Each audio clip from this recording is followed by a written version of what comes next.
Hello, my friends. It's Ruby here, and congratulations! You've tuned into a BTN News Update for Thursday, the 2nd of May. First up, we are talking K-pop, also known as Korean pop music. It's a genre that's on the up and up. The group BTS has just made history by becoming the first K-pop band ever to win Best Group at the Billboard Music Awards.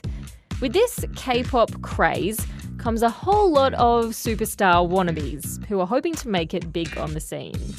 It's estimated that around the world there are about 1 million aspiring K-pop stars, so the competition is pretty fierce. In South Korea, there are schools that have been set up that teach their students how to dance and sing, and for overseas students, learn Korean too. These students then use their talents to try to break into the industry. This takes a serious amount of dedication. We're talking 7 hours of singing training a day, and then heading straight off to dance lessons. Plus, if and when you do make it and you become a K-pop star, there are all sorts of restrictions put on you. Like you get told where to live, you're not allowed to have a phone, and you're definitely not allowed to date. But even with strict rules like that, there are plenty of young people lining up to join the ranks.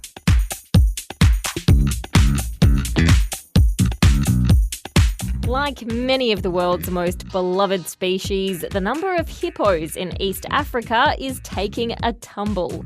A new study's looked at just how bad that news could be for the ecosystems that these hippos live in. You might know that hippos have a bit of a reputation for being hungry creatures.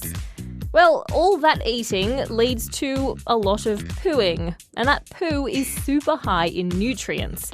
Nutrients that help keep the soil and plant life healthy. Hippos are kind of like great big nutrient pumps. So as you can imagine, losing them would throw the ecosystems out of whack, and that would be a big shame.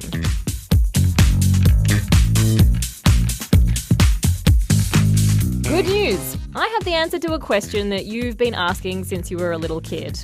I can indeed tell you how to get to Sesame Street. That's because to celebrate the show's 50th year on TV this year, a big intersection in New York City has officially been given that name. A whole bunch of the Sesame Street characters turned up for the grand opening, including Big Bird, Elmo, and my personal favourite, the Count.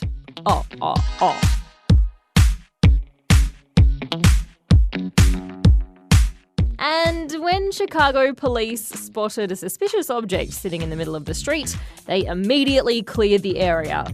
But after a while, it came to light that this suspicious object was actually an empty spaghetti can attached to some skateboard wheels, and it was actually part of someone's university project. Whoops. The 19-year-old student had put it down on the road to take a photo of it, oblivious to the ruckus it would cause. The can clearly wasn't a danger in the end, but it's always worth checking those spaghetti tins. Sometimes you do find an imposter. That is all the lameness and the news I've got for you today, but I'll be back with more tomorrow, so catch you then. Bye.